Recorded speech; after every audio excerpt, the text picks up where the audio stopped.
Dear teachers, welcome to JS in English Learning. We are with Unit 7 of PGTRB and we are discussing the play Tughlaq written by Grish Karnad. And we are now with the detailed discussion of scene number 10. And the scene number 10, what is the setting of this play, of this particular scene?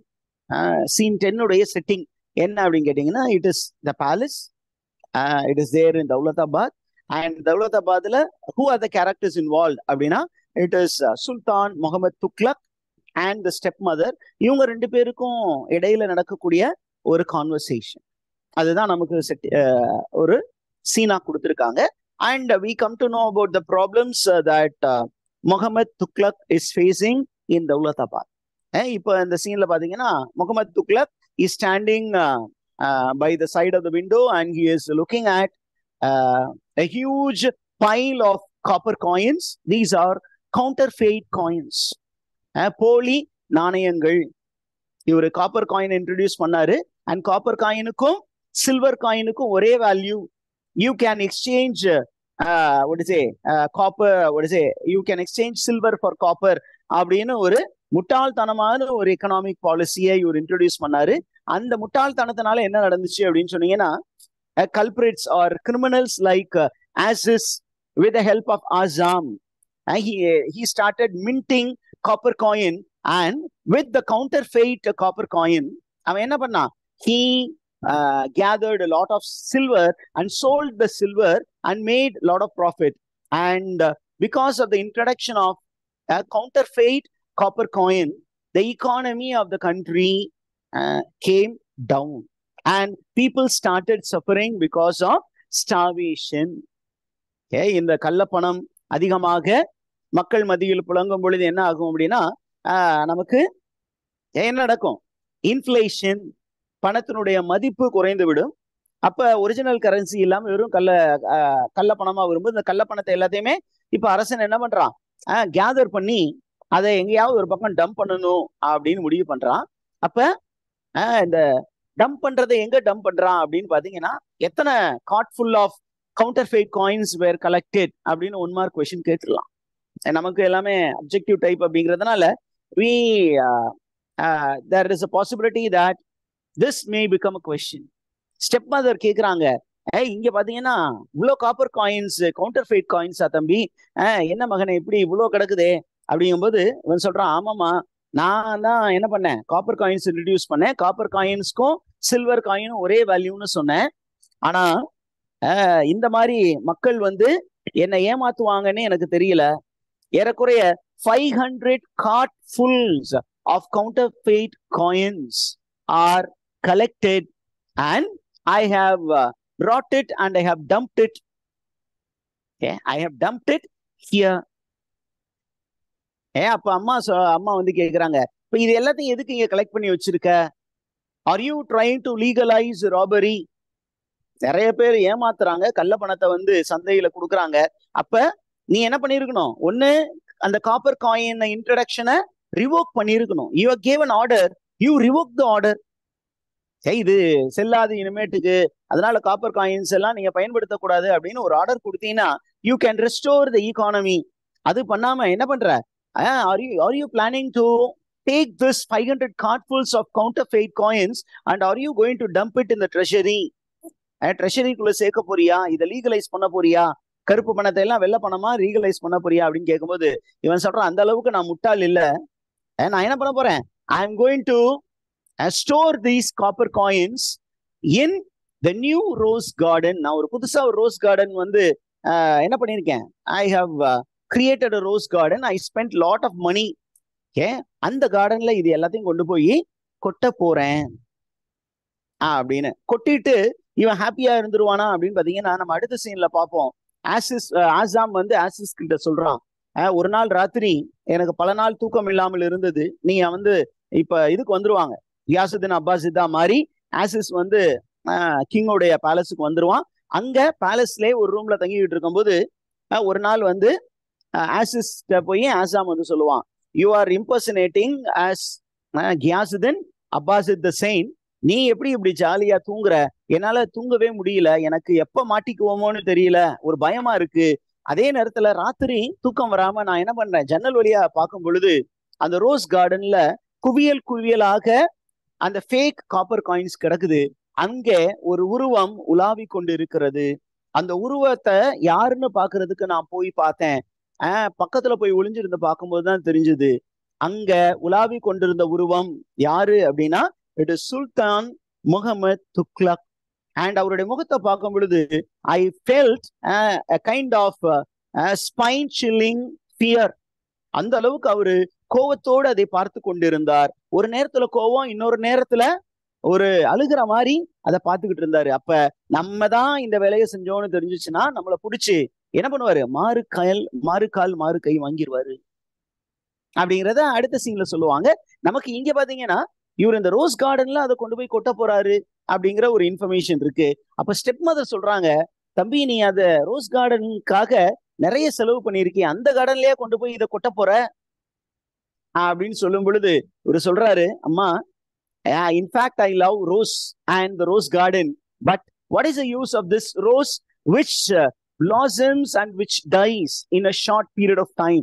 Instead, I have planned to make a poet write poems on all these rose flowers. And that is how I will equate the loss of the rose. Okay? அப்படிங்கிற ஒரு இன்ஃபர்மேஷனை இங்க சொல்றாரு.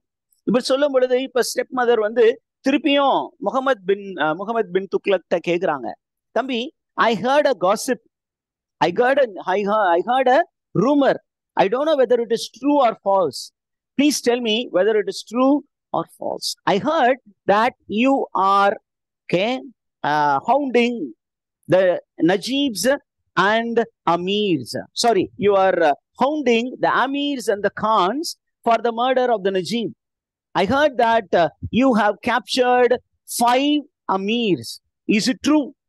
ஏற்கனவே போன சீனுக்கு முந்தின சீன்ல நஜீப் இறந்து விட்டார், நஜீப் வந்து கொல்லப்பட்டார் அப்படிங்கிற ஒரு தகவல் முகமது துக்ளக்கு சொல்லப்பட்டது. அப்ப முகமது துக்ளக் வந்து ரொம்பவும் உடைந்து போனதாக நம்ம படிச்சோம். இப்ப பாத்தீங்கன்னா அதை பத்தி டிஸ்கஷனே இல்லையே அப்படின்னா, இங்கதான் அந்த சீன்ல தான் அதை பத்தி டிஸ்கஷன் இருக்கு. என்ன அப்படின்னா, அம்மா கேக்குறாங்க இந்த மாதிரி அந்த நஜீப் சத்தத்துக்காக, அந்த நஜீப் வந்து ரொம்ப நல்லவன் கிடையாது, இன்னைக்கு நீ இவ்வளவு பெரிய கஷ்டங்களை நீ ஃபேஸ் பண்ற அப்படின்னா அது எல்லாத்துக்குமே காரணகர்த்தாவாக உன்னை ரொம்ப இன்ஃப்ளூயன்ஸ் பண்ணி உன்னை இந்த பிரச்சனைக்குள்ள சிக்க வைத்த ஒரு மினிஸ்டர் தான் இந்த நஜீப். அந்த நஜீப் கொலைக்கு காரணத்தை கண்டுபிடிப்பதற்காக தான் நீ வந்து இந்த அமீர்ஸையும் கான்ஸையும் தேடிட்டு இருக்கியா? எத்தனை பேரை பிடிச்ச? ஒரு 5 பேரை பிடிச்சேன்னு நான் கேள்விப்பட்டனே, அது உண்மையா அப்படின்னு சொல்லும் பொழுது அவர் என்ன பண்றாரு, மெதுவா சொல்றாரு, my dear mummy, I have arrested, I tried to catch hold of 5. Of the 5, 4 Amirs, they escaped somehow. But one fellow, before I could catch and interrogate him, அவனை பிடிச்சி நீ ஏன் வந்து உனக்கும் நஜீப் கொலைக்கும் ஏதாவது சம்பந்தம் இருக்கா, அல்லது நஜீபை கொன்றவரை பற்றி உனக்கு தகவல் தெரியுமா அப்படின்னு கேட்கலான்னு முற்படுவதற்கு முன்பு அவர் இறந்து விட்டார், அவர் தற்கொலை பண்ணி கொண்டார். யாரு அப்படின்னு பாத்தீங்கன்னா, அந்த தற்கொலை பண்ணி கொண்ட அந்த ஒரு அமீர் யாரு அப்படின்னு கேட்டீங்கன்னா, இட் இஸ் அமீர் ஜலாலுதீன். ஐயோ செத்தது வந்து அமீர் ஜலாலுதீனா அப்படின்னு இந்த ஸ்டெப் மதர் அப்படியே மனசுக்குள்ளார என்ன பண்றாங்க, அப்படியே குமுறாங்க. ஏன் அப்படின்னா, she knows Amir Jalaluddin. And இந்த அமீர் ஜலாலுதீன் ஏன் செத்தான் அப்படிங்கிறது மட்டும்தான் எனக்கு புரியல. யாரோ ஒரு கொலையாளியை காப்பாற்றுவதற்கு அவன் உயிரை கொடுத்தான் என்றால் அந்த கொலையாளி வந்து ரொம்ப பெரியவனா இருக்கணும், ரொம்ப பாப்புலரானா இருக்கணும். ஏன் அப்படின்னா, ஒரு அமீர் வந்து ஒரு லோவர் ஸ்டேட்டஸ்ல இருக்க ஒரு கொலையாளியை கொல்வதற்கு காப்பாற்றுவதற்கு முயற்சி செய்வது சாத்தியமில்லை. அந்த மாதிரி தன்னுடைய உயிரை வந்து அவன் விடமாட்டான். அப்ப ஒரு அமீர் வந்து தனது உயிரையே விடுவ அளவுக்கு தயாராயிட்டான் அப்படின்னா அவன் ரொம்ப பெரிய பொசிஷன்ல இருக்கக்கூடிய அந்த கொலையாளியை காப்பாற்ற முயற்சி செய்கிறான் அப்படிங்கிற ஒரு விஷயம் எனக்கு புரியுது. Did you get that, teachers? இத சொல்றது முகமது துக்ளக். முகமது துக்ளக்கு உடனே நம்ம இப்படி சொன்னோன்னே என்ன பண்றாங்க, stepmother is trying to stop the killing of other அமீர்ஸ்.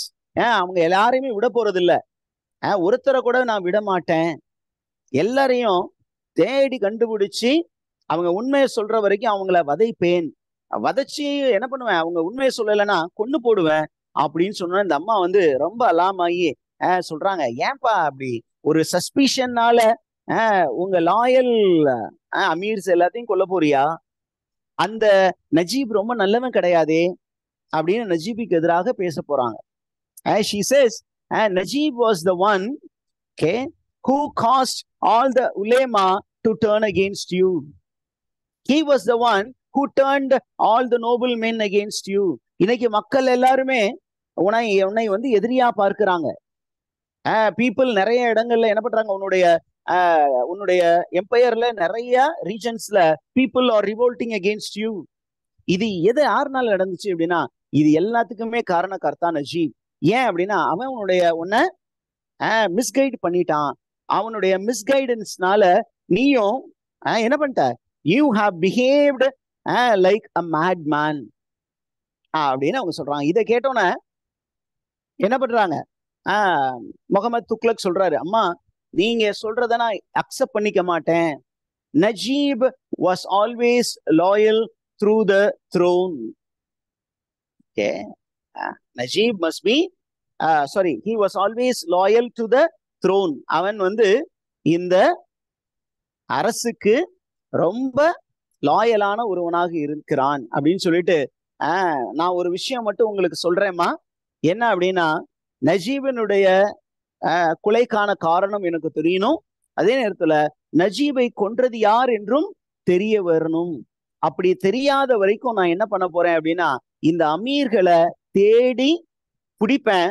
ஒருவேளை அவங்க என் பிடியிலிருந்து தப்பி சென்றால் அவங்களுடைய ஃபேமிலியை பிடிச்சி நான் என்ன பண்ணுவேன், எல்லாத்தையும் கொண்டு போடுவேன். எவ்வளவு மோசமா இவன் மாறிட்டான் பாருங்க முகமது துக்ளக். அந்த அமீரை பிடிச்சி ஓடி போன அமீர்களை தேடி நான் என்ன பண்ணுவேன், வேட்டையாட பார்ப்பேன். வேட்டையாடி உண்மையை கறக்க முயற்சி செய்வேன். ஒருவேளை அவங்க என்னுடைய பிடியிலிருந்து எஸ்கேப் ஆகி போயிட்டாங்கன்னா அவங்க குடும்பத்தை பாவம் பார்க்க மாட்டேன். அவங்க குடும்பத்துல யாரு இருந்தாலும் சரி, எல்லாரையும் பிடிச்சி கொண்டு போடுவேன் அப்படின்னு சொன்னோன்னே அம்மா வந்து ரொம்ப அலாம் ஆயிடுறாங்க. ஸ்டெப் மதர் ரொம்ப பயந்து போய் என்ன சொல்றாங்க, ஐயோ இந்த மாதிரி ரொம்ப மோசமான விஷயங்களை நீ செஞ்சிடாத, I was the one who killed Najeeb அப்படின்னு சொன்னோன்னா, அம்மா நீங்க ஜோக் அடிக்காதீங்க, இந்த அமீர்களை காப்பாற்றுவதற்கு நீங்க என்ன பண்றீங்க, பழிய நீங்க ஏத்துக்க போறீங்களா அப்படின்னு அவன் சொல்றாங்க, sorry my dear son, I was the one who poisoned Najib அப்படின்னு சொன்னோன்னே, stop it, are you trying to torture me, it is a silly joke அப்படின்னு சொல்லும்போது, it is no silly joke, it is true.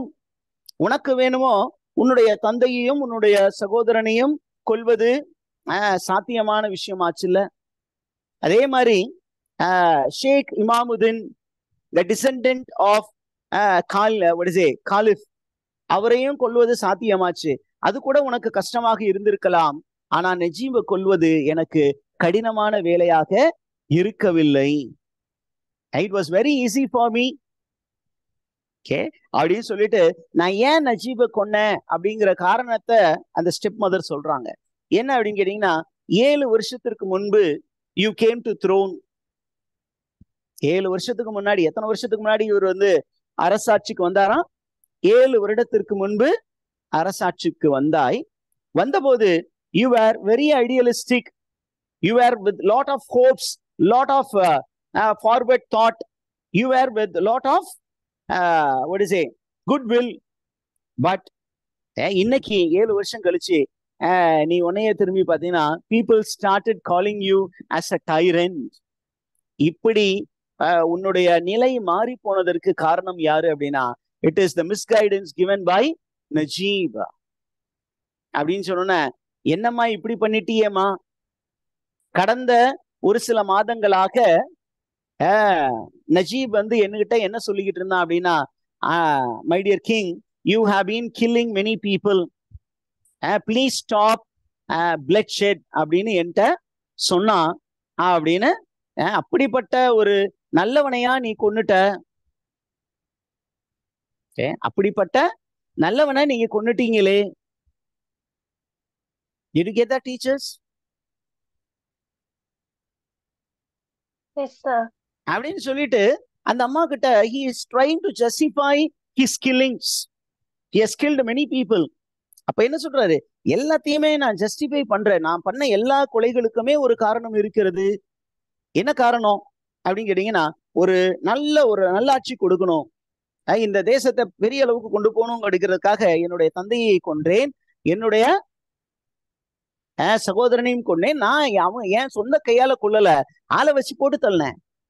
Okay, ஒரு யானையை வந்து தூண்டி விட்டோம், அந்த யானையை வந்து மதம் பிடிக்க வைத்து அந்த யானையை வந்து ப்ரேயர் டைம்ல அந்த டென்ட்டை இழுக்க விட்டு மேல ஏறி ஓட விட்டு போட்டு தள்ளேன். ஆனா என்னுடைய கையால கொன்னது அப்படின்னா ஒரே ஒரு ஆளை தான் என் கையால ஃபர்ஸ்ட் கொன்னேன். யாரு அப்படின்னா இட் இஸ் ஷியாபுதீன் ஆஃப் ஷப்பன்ஷார். அவனை தான் முதலாக என் கையிலே கொன்றேன். எதுக்காக கொன்னேன் அப்படின்னா ஐ ஹேட் அ மிஷன். எனக்குன்னு ஒரு மிஷன் இருந்தது. அந்த மிஷன் ஃபுல்ஃபில் பண்றதுக்கு அவனை கொல்ல வேண்டியதாயிற்று, அதனால கொன்னேன். அந்த சாவுகள் எதுவுமே தேவையற்ற சாவுகள் இல்லை. இந்த சாவுகளினால், இந்த கொலைகளினால் என்ன கிடைச்சிச்சு அப்படின்னா எனக்கு அப்சல்யூட் பவர் கிடைத்தது அப்படின்னு சொல்லிட்டு ஒரு நிமிஷம் யோசிச்சுட்டு அவங்க அம்மாவை பார்த்து சொல்றான், அப்ப நீயும் அவங்களோட ஒரு ஆள் தானா? நீயும் அவங்களோட கூட்டாளி தானா? I have power. There are people who want to take away the power from me. There are people who are trying to control me. என்னுடைய பவரை வந்து கண்ட்ரோல் பண்ணணும்னு நினைக்கிறாங்க. அந்த ஒரு கூட்டம் இருக்கு. அந்த கூட்டத்துல நீங்களும் ஒருத்தராமா? நீங்களும் ஒருத்தரா இருப்பீங்க அப்படின்னு சொன்னா நான் என்ன பண்ண போறேன்?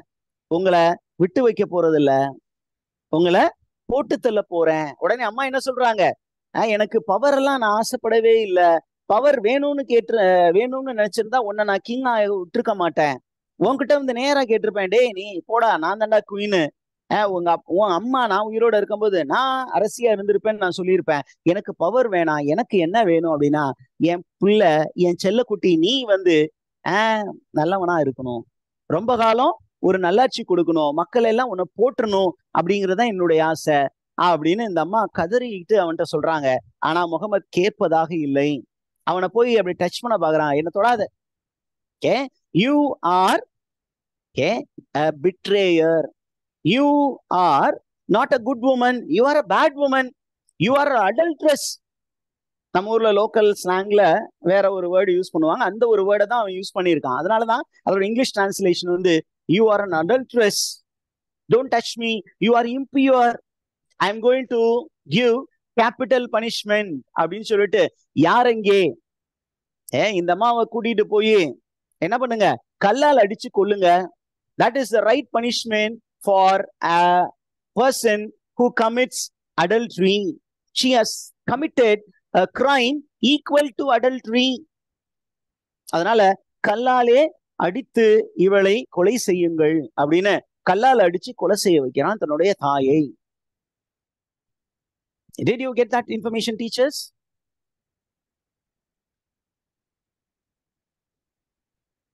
Yes, sir. இப்ப இந்த அம்மா வந்து கல்லால் அடித்து கொல்லப்பட்டதை அதை ஒரு பாக்குறான். பார்த்து முடிச்சோன்னா என்ன பண்றான், அப்படியே கொஞ்சம் மென்டலி டிஸ்டர்ப்ட் ஆயிரான்.